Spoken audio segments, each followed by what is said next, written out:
इस वक्त मैं इमरान खान साहब के साथ मौजूद हूँ। पाकिस्तान के सबसे बड़े फौजी एजाज करतारपुर की राहदारियों में आगाज है सबसे पहले 0 पॉइंट।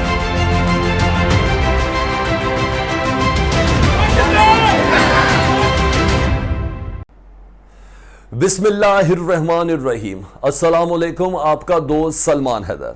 दुआ उस परवरदिगार से कि उसने आपको और आपके अहले खाना को अपनी हिफ्ज़ो अमान में रखा हुआ हो। 3 अहम खबरें हैं अफगानिस्तान से रिलेटेड जो आपके साथ आज डिस्कस करने जा रहा हूं। अहम है, वाकई हमें लगता है 40 साल की इस खूनरेज जंग जिसमें अफगानिस्तान के अंदर हर बड़ी ताकत ने अपना लोहा आजमाने की कोशिश की, उनके खून का हिसाब अब बहुत करीब आ चुका है। कुछ का हिसाब हमने अपनी आंखों से देखा और कुछ नए बड़े बड़े ओहदे अपनी नौकरियों से बरतरफ हो रहे हैं। बड़ी अहम खबर है कि यह झड़ी अब बरतरफी की शुरू किस तरह हुई है।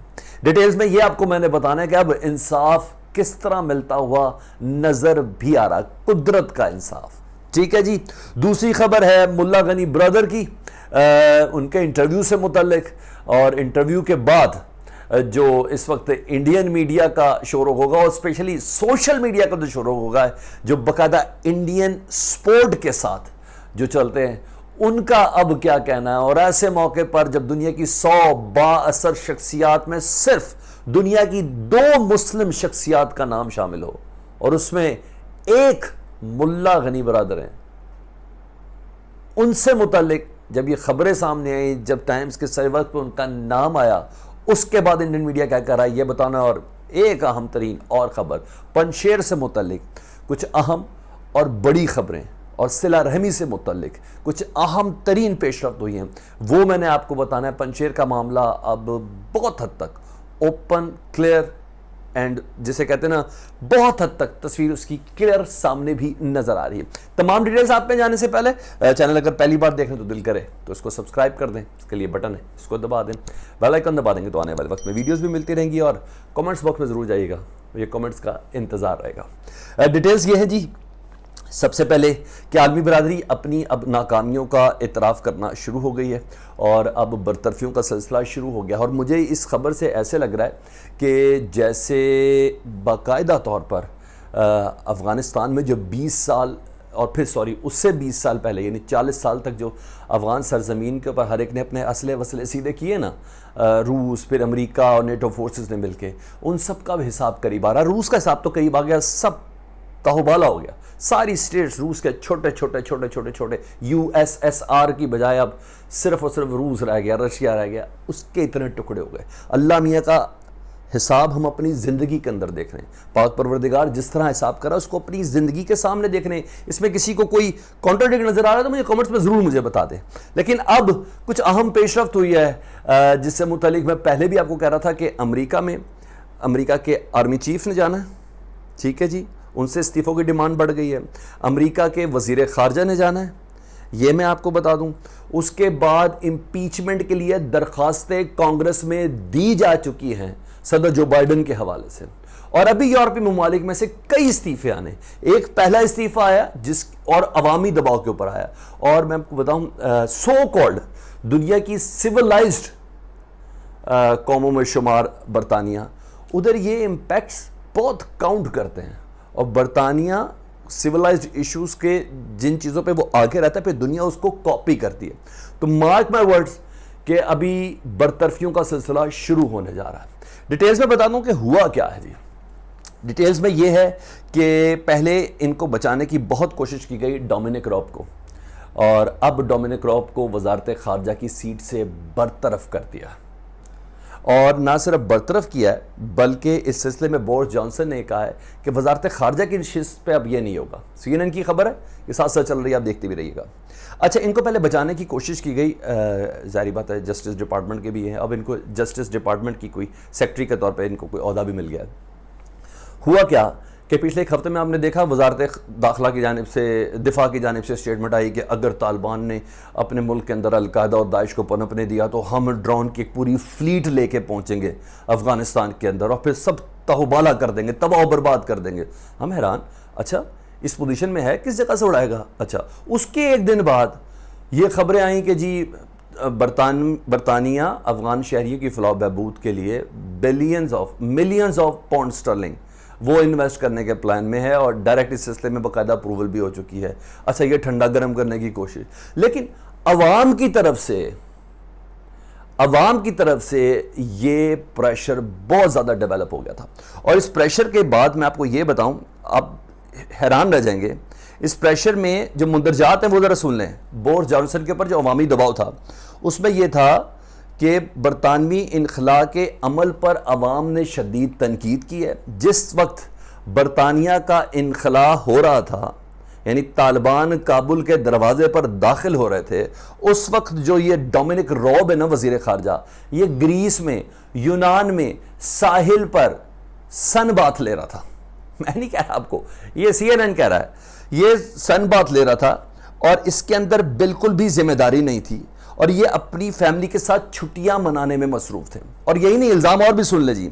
इनके ऊपर इल्ज़ाम ये है कि इन्होंने अपने एक असिस्टेंट को कहा था कि बरतानिया में जो तर्जुमान है ना, अफगानिस्तान में जो तर्जुमान है जो बरतानवी फौजों की मदद करते रहे थे, उस सिलसिले में अगर अफगान वजीर खारजा की कोई कॉल आई तो तुम अटेंड कर लेना, मैं चला हूं छुट्टी में यूनान में। उस मौके पर जब सबसे ज्यादा जरूरत थी उनकी और प्लानिंग की मिसमैनेजमेंट का यह आलम था, तो उन्होंने कहा कि उस वक्त उन्होंने कोई कॉल भी अटेंड नहीं की और ना ही उनके सेक्रेटरी ने कोई कॉल अटेंड की। और उन तमाम तर्जमानों, इंटरप्रेटर्स और जो पिछले 20 सालों में बरतानवी अफवाज के साथ काम कर रहे थे, उनके बाहर जाने के इनखला में जो रुकावट हुई, और ये ध्यान में रखिए, और एयरपोर्ट पर जिन अफराद को कत्ल किया गया खुदकुश हमले के दौरान, जो मारे गए, उनमें वो तर्जुमान भी शामिल थे। तो उनके खून का वजन इस बरतानवी वजीर खारजा के गले में पड़ा। अच्छा, मजीद सुन ले जी। इसके उन्होंने ये भी कहा है कि ना इन्होंने कॉल अटेंड की और ना ही कभी कोई कॉल उठाई गई। और हाँ, डोमिनिक रॉब ने यह तस्लीम किया है कि हाँ, मुझे नहीं जाना चाहिए था ग्रीस में छुट्टियों के ऊपर, उस मौके पर जिस मुल्क में हमारी फौज को सबसे ज़्यादा मेरी ज़रूरत थी। उन्होंने कहा जब काबुल पर कब्जा हो रहा था, मैं यूनान के साहिलों में सन बाथ ले रहा था, and I accept that mistake. यह है पहला इस्तीफा। और अभी मैंने आपको बताया कि अभी अमेरिका से इस्तीफे आने हैं, अभी यूरोपियन कम्युनिटी से इस्तीफे आने हैं, ठीक है। और जब ऐसे मौके पर मैं इस पर एक और चीज़ भी ऐड कर दूं, जब बरतानिया से ये आवाज़ आ गई ना कि America is no more super power, आज यूरोपीय यूनियन ने भी कह दिया है। उन्होंने कहा अब हमें अपनी फ़ौज बनानी चाहिए, हमें अमेरिका के इशारों पर नहीं चलना चाहिए, हमें अपनी फ़ौज लेकर कोई एक बेहतरीन बॉडी लेके आगे बढ़ना चाहिए। यानी पूरे यूरोप की तरफ से आवाज़ आ रही है, America is no super power, not any more. ये मैंने आपको बताया कि ये अब हिसाब करीब है, अब हम हिसाब की तरफ जाएंगे, बहुत हो गया जुल्म, अब हम हिसाब की तरफ जाएंगे। दूसरी बड़ी खबर, और आखिर में मैं आपको पंजशेर से मुतालिक बता देता हूँ। दूसरी बड़ी खबर यह है कि आलमी बरादरी ने ना इसके बाद जो बड़ी चीज़ थी वो ये थी कि बासर शख्सियात की जो लिस्ट एक शामिल की गई है, उसमें आलमी बरादरी में से सिर्फ और सिर्फ 2 मुस्लिम लीडर हैं। उसमें एक हैं मुल्ला अब्दुल गनी ब्रदर, और दूसरे हैं इब्राहिम रईसी, ईरान के जो सदर हैं। इन 2 मुस्लिम ममालिक में से 2 शख्सियात को ये तुर्रा मिला। वज़ीर-ए-आज़म इमरान खान भी इसमें शामिल नहीं है जी, इसमें रूस का सदर पुतिन भी शामिल नहीं है जी, इसमें फ्रांस का सदर भी शामिल नहीं है जी। तो ये 2 अहम तरीन शख्सियात, मोस्ट इन्फ्लुएंशियल शख्सियात जिनका नाम दिया गया है, इसमें मुल्ला गनी ब्रदर और इब्राहिम रईसी। तो मुझे ऐसा लगता है कि अमेरिका के दंदान शिकन जो अमल है ना, उनका दंदान शिकन जवाब देने वाला जो है ना, वही बासर शख्सियात के अंदर है। तो मुझे इस टाइम्स के मेरा अंदाज़ा ये है कि ये 2 अफराद जो है ना, इब्राहिम रईसी और मुल्ला गनी ब्रदर, इन 2 अफराद का नाम बड़ा ही मीनिंगफुल है। और उसके बाद जब उन्होंने अपना इंटरव्यू दिया हमारे एक दोस्त तारिक गजनेवाल को, मुल्ला अब्दुल गनी ब्रदर ने, जो उनके कत्ल की खबरें, उनके ज़ख्मी होने की खबरें, उनके काबुल छोड़ने की खबरें, तो उसके बाद जब उन्होंने एक जुमला इसके अंदर बीच में बोला कि हाँ, जिसकी वजह से बतंगड़ बनाया गया था वो कतर के वज़ीर ख़ारजा की आमद थी। मगर जब कतर के वज़ीर ख़ारजा की आमद थी तो उस वक्त मैं कंधार के रास्ते में था और ये शेड्यूल्ड नहीं था कतर के वज़ीर ख़ारजा का अफ़गानिस्तान के अंदर आना।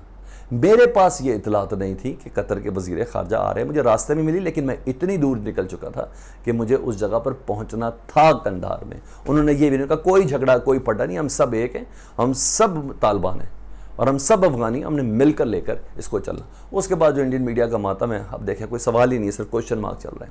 ये चीज़ आखिर में आपको पंजशेर से आपको बड़ी खबर दे दूँ जी, डॉलर मिल रहे थे, सोने की ईंटें मिल रही थी, और अब पंजशेर से 49 कंटेनर्स मिले हैं जी, और कब्जे में लिया रूस और अमरीकी असला कंटेनर्स के अंदर मिला। 49 कंटेनर्स, बॉक्सेस नहीं, कंटेनर्स की बात कर रहा हूँ। पंजशेर में जो नॉर्दर्न अलायंस वाले जो लड़ रहे थे ना तालिबान से, इस असले के साथ लड़ रहे थे। तो आज की ताज़ा खबर ये। और दूसरी, वज़ीर आज़म मुल्ला मोहम्मद हसन अखवंज़ादा, उन्होंने काबीना इजलास का हम ऐलान करते हुए इमदादी सामान से मुतल्लिक़ कहा है कि जितना भी दुनिया से इमदादी सामान आ रहा है, सबसे पहले, इससे बड़ा क्या खूबसूरत जैसर होगा, सबसे पहले पंजशेर में पहुँचाओ, और पंजशेर में उन लोगों को पहुँचाओ जो अपने घरों से महरूम हुए हैं, जो बेघर हुए हैं, उनको फिल फॉर वो इमदाद पहुँचाई जाए। पूरा अफगानिस्तान बाद में, पंजशेर सबसे पहले। ये अफगानिस्तान के वज़ीर आज़म मुल्ला मोहम्मद हसन अखवंज़ादा ने अपनी काबीना को यह अहकामात ना सिर्फ दिए बल्कि इस पर अमल दरामद का आगाज़ भी हो गया। ये वो अपडेट थी, मैंने कहा मैं आपके साथ शेयर कर दूं। वीडियो और इन्फॉर्मेशन अच्छी लगी हो तो प्लीज़ इसको आपने ज़रूर शेयर करना है। चैनल सब्सक्राइब कर दें, बेल आइकन दबा दें। अपना बहुत ख्याल रखें। अल्लाहुम्मा सल्ली अला मुहम्मदिन व आले मुहम्मद।